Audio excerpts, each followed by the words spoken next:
Hello again. I've not been online for some weeks. I've frankly been really busy with one thing and another. That's how it goes. But this week I'm going to do, hopefully, a short talk which is based on my view from the pew, which is the church magazine that I write for every month and have done for over 20 years. This particular view is 242 from March 2026. I write essentially to take an independent view from a Christian perspective, however, of what I see is happening around us.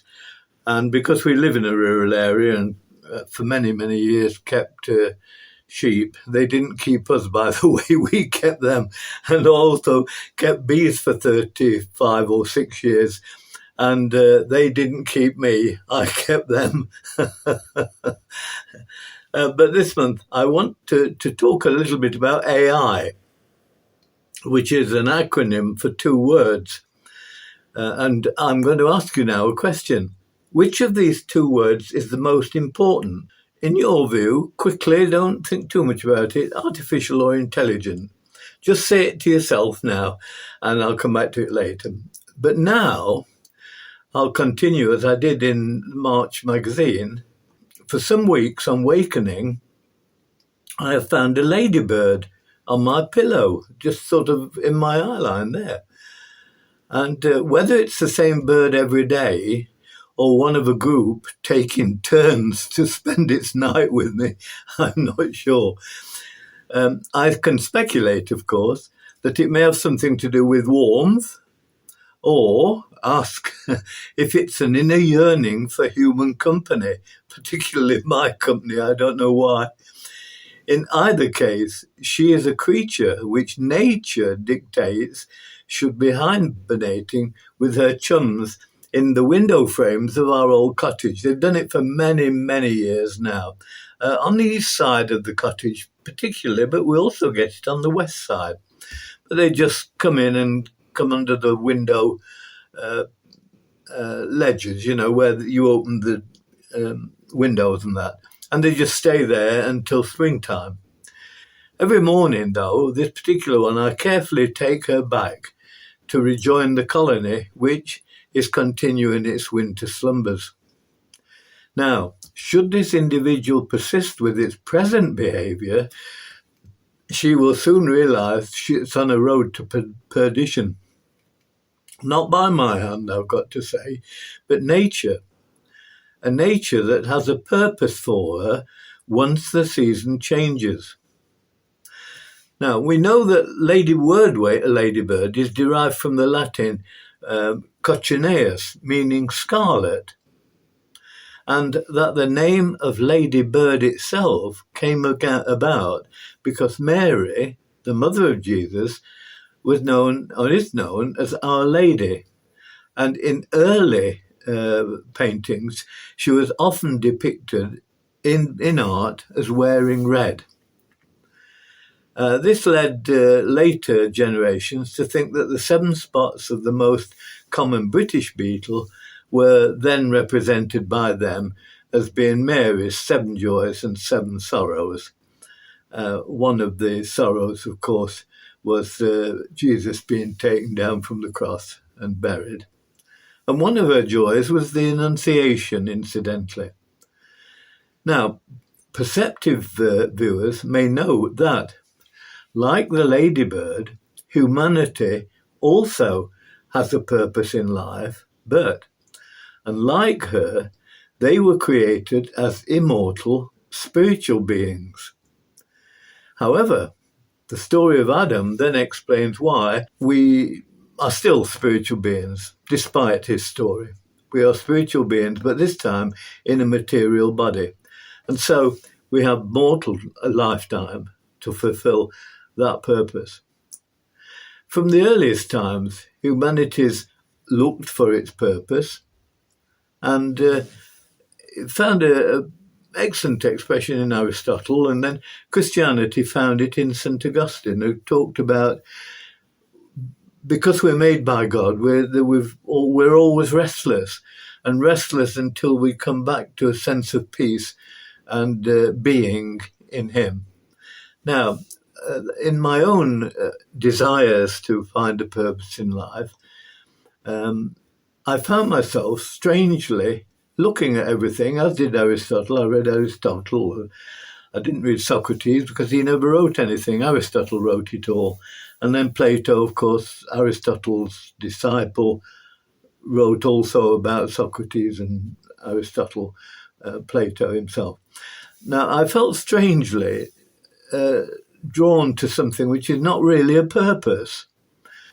Nonetheless, it seemed a most powerful driving virtue for humanity. And that, of course, was the word love. The ancient Greeks, had at least 9 different words for love. And the fact they had so many words shows you how different aspects of love highlight the complexity of human relationships. Eros, of course, was one of their words for love. And so we have Eros, the romantic or sexual love, eroticism. We have philia, which is friendship in Greek, and philautia, which is how a person views themselves and how they feel about their own body and their mind. We call it self-esteem, really, or hubris.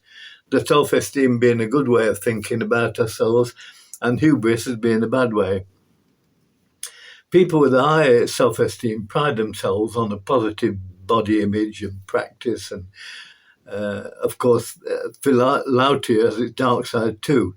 So we can be egomaniacal, they can be narcissistic, and all sorts of other things under the heading of philautia. We have storge, which is familial love, of course. Mania, which is an obsessive, usually centered in self. Ludus, that's a Latin. I've stuck that in, really. But that's Latin. It's playful love. Probably courtship, because it's not going to go anywhere, except very short term. And agape, or pragma, really, which is mature, practical love.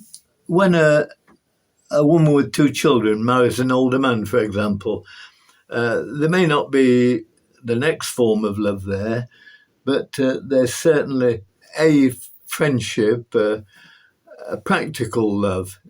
He for being looked after, and she for having a home and a father figure for her children. And then, of course, there's agape, or agape, as some people say. This is the highest form of love, being selfless, giving for the good of another. And in the scriptures, to express this highest form of being unconditional desire for the good of another, unconditional, that is, to the point of total surrender of self. Now that is the love of God, which some very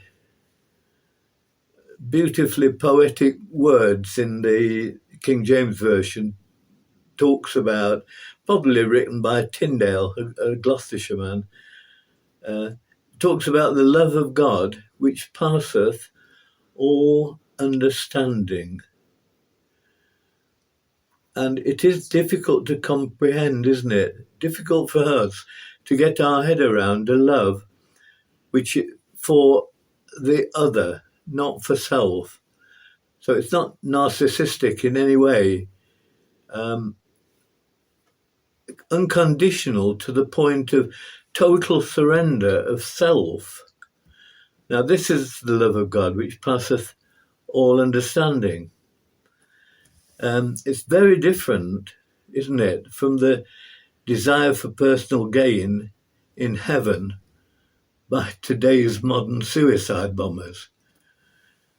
God died for us that we might love one another on earth, not hate others to the point of killing them in order to gain personal martyrdom and thus qualify for erotic, filial, storge, whatever other pleasures in heaven.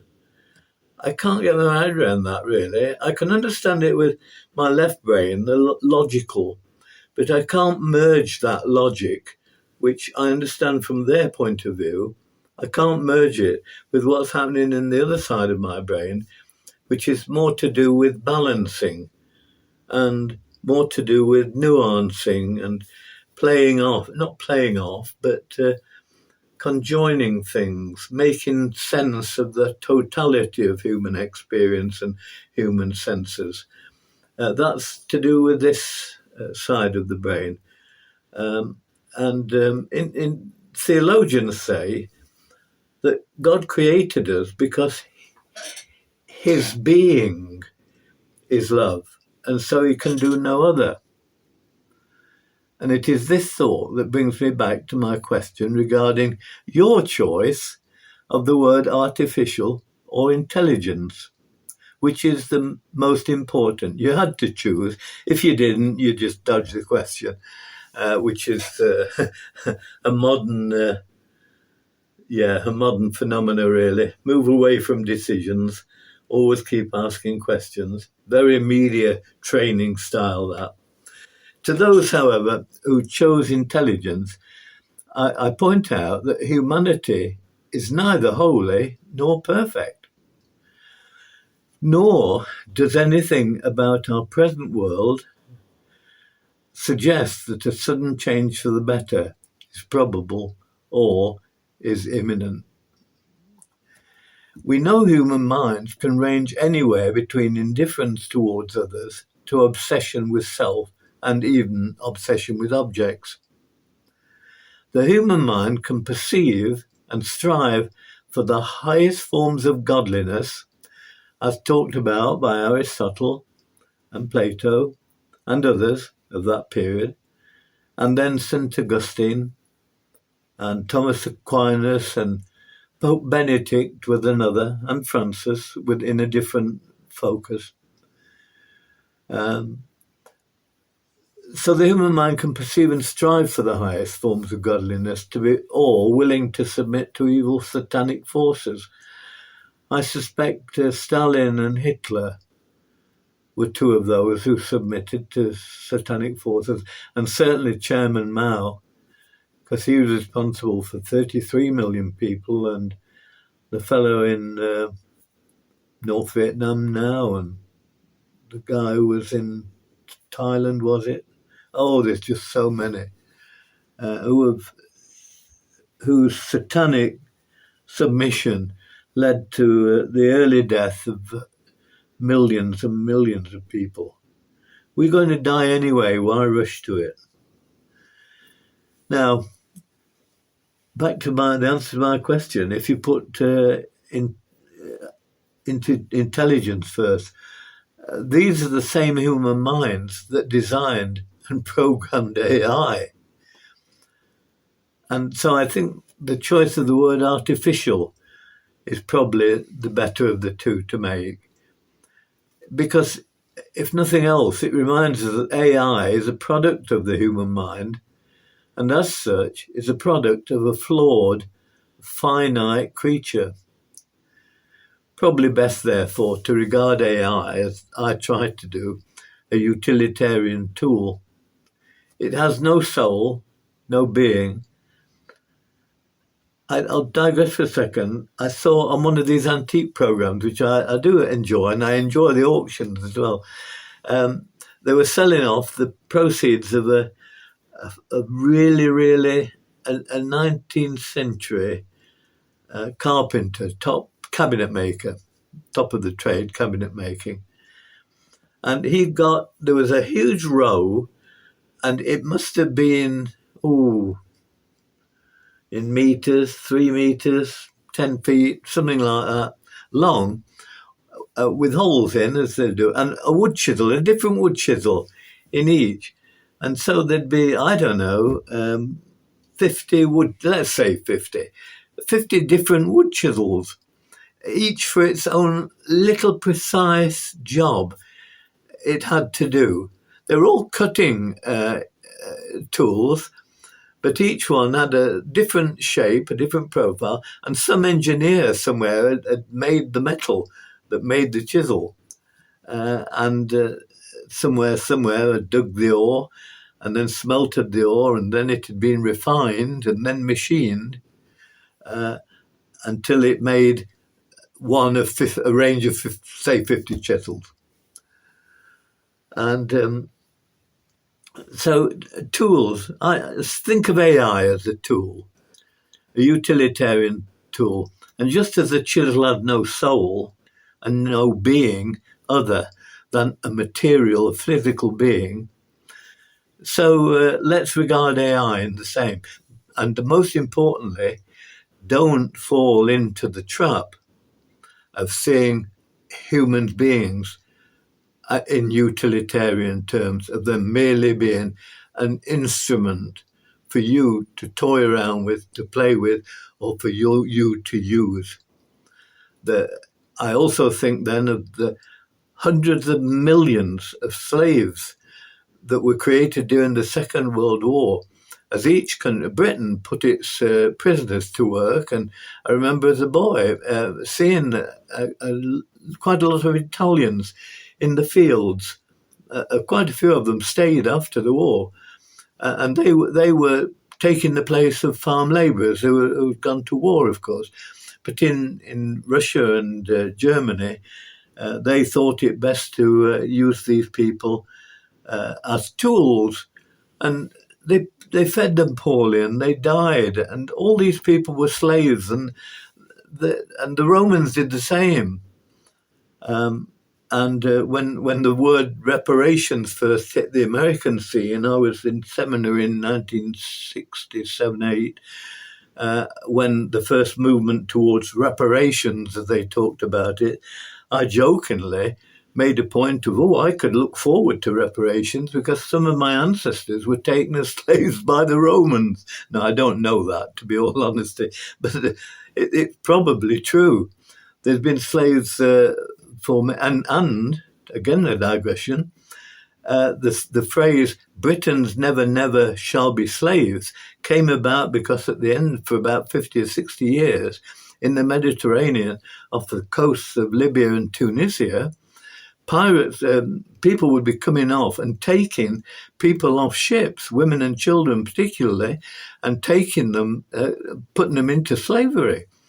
And there were hundreds and hundreds of those, and that was what lay behind one of the reasons why, incidentally, Samuel Pepys in his diary wrote about it. I read extracts from that in a book I read. And that's what led to Britain leading the world in finally banning slavery in 1832. I think they banned it in 1820 something, but followed it through. By 1832, they were stopping foreign vessels and taking slaves off them and so on.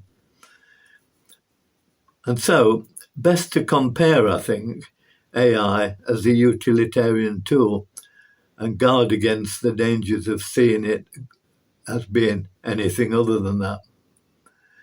So we learn lessons from history and what we've noticed humanity doing from the beginning of time. And this brings me to repeat last month's conclusion in my magazine column as to what criteria to use when looking to find out what is virtuous and what is worthy of your praise. And I quoted then, as I do now, St. Paul's letter to the Christians in Philippi. Finally, brethren, he says in verse 8, whatsoever things are true, whatsoever things are honest, whatsoever things are just, whatsoever things are pure, whatsoever things are lovely, whatsoever things are of good report, to find what is praiseworthy and virtuous, think on these things. And Paul, of course, was a man, he understood Greek, he read Greek, and he undoubtedly would have read Aristotle, because that's the sort of thing that Aristotle did. He made contrasts. What is the highest good on one hand, or what is, let's say, courageous on one hand and what is cowardice on the other. And then he'd look to find gradations. So that was one of his techniques of finding out what was good and evil. What are the consequences?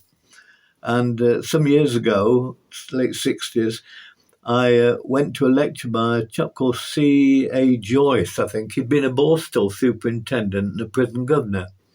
And one of the things he said, I remember it is this talk in Gloucester Guildhall. How do you know, he said, what is good and what is bad? Well, he said, ask yourself, if everybody did it, what would be the consequences? And so it said stealing, for example. If everybody stole what they wanted, not what they needed necessarily, but what they wanted, what people would stop working, because there'd be no point in obtaining anything because somebody else is going to steal it. So if everybody did what the burglar did, that society would collapse. There'd be no order. Anyway, that's one thing it said. And so in thinking of these things, I thought, I'll ask, I think it might have been the Microsoft, the Copilot, was it? I think I asked, I think it was Copilot, not ChatGPT. I've used a number, but sparingly, AI. Essentially, I don't trust it because I don't want to. I don't want to rely on it. I want to be certain what truth is, because AI is just a composite.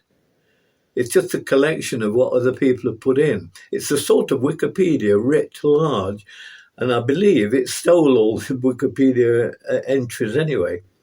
But that, I may be wrong on that. Maybe Wikipedia got some money from the AI writers. I don't know.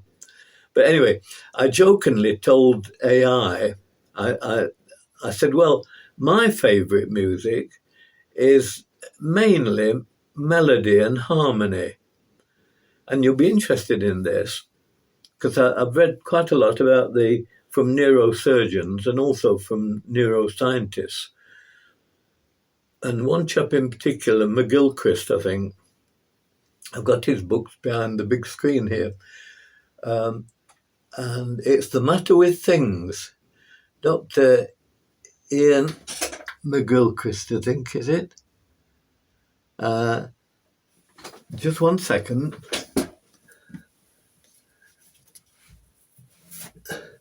The Matter with Things. Our Brains, Our Delusions, and the Unmaking of the World. Ian McGilchrist, that's it. Volume 1 and Volume 2. They started off as 1 million words, but edited down to 500,000. And he said, harmony and melody goes into the right hemisphere. The left brain is more computational, reason, logic, but not exclusively, because they can each do something that the other does. There's a lot of crossover. But rhythm goes here. Harmony and melody go there. And I jokingly told AI, really, to just put a twist to it, really, that my favourite music is melodic. There's a lovely soprano top line. I've done a lot of choral singing, of course. And then there are the various harmonies depending on keys, based around the chords, the 8 notes, or, well, more than, because there's semitones as well, but based upon the chord structures, there's harmonies. And I said, that's my favourite music. What's yours? And I made this joke up, but there's lots that I didn't, well, most I only did that one on AI. But so I say that I told AI that my favourite music is melodic, not harmonic, but it only wanted more algorithms. And that says something about AI. It's all the logic and the reasoning of the human brain. But what it lacks what is connected to the transcendental part of our nature, that God-given bit, which is our souls. He gave us our souls. That's the part of God that is within us. And that's the part which a neurosurgeon I've just been reading, a chap called Egnor, Egnor. He's a surgeon, done 4,000 operations and more.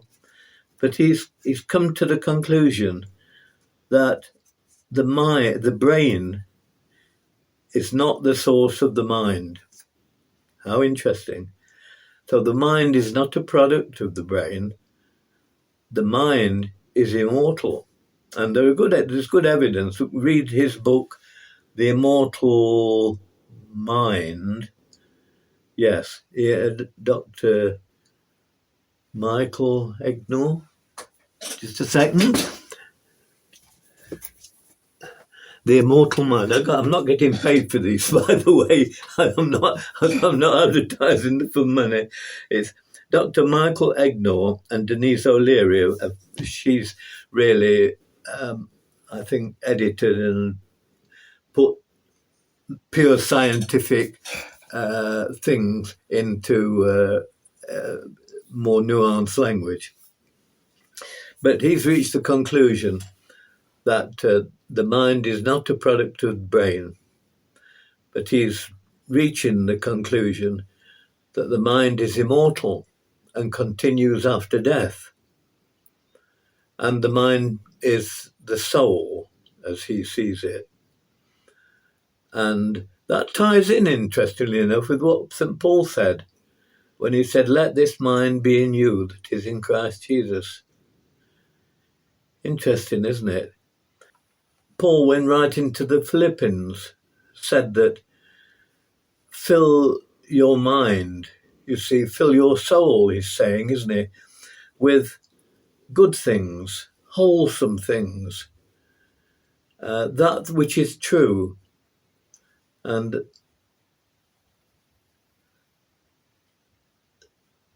scholars always regard truth as being more important than anything. And a good scholar never closes his mind to another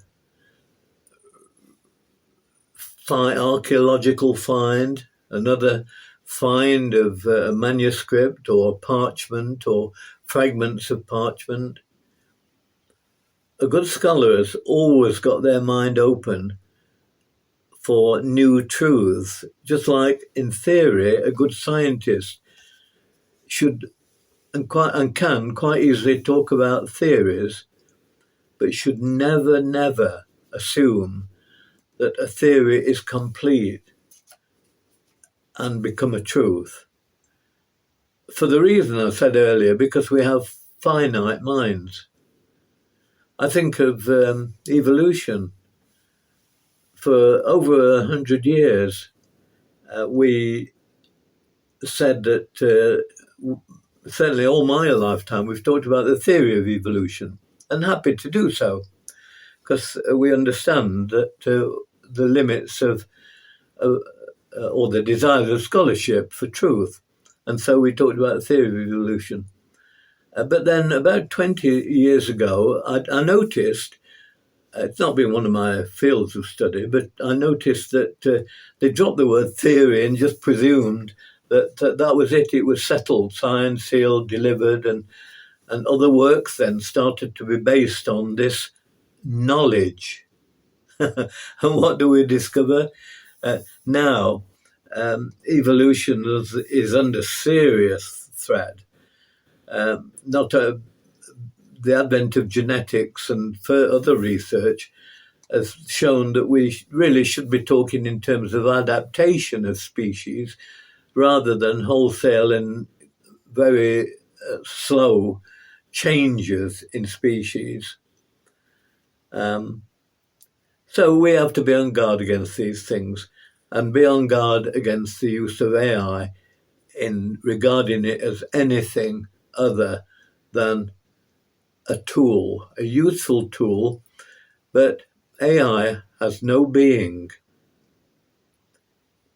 It doesn't know anything itself. Everything in AI has been programmed, including its what-if questions and the algorithms which ask it questions, asks for answers and so on. They've all been put in by finite, frail, and human minds that can range from agape, selfless love for others, to satanic concerns for self. Anyway, as St. Paul says, think on these things. Thank you for listening, and God bless you all. Thank you.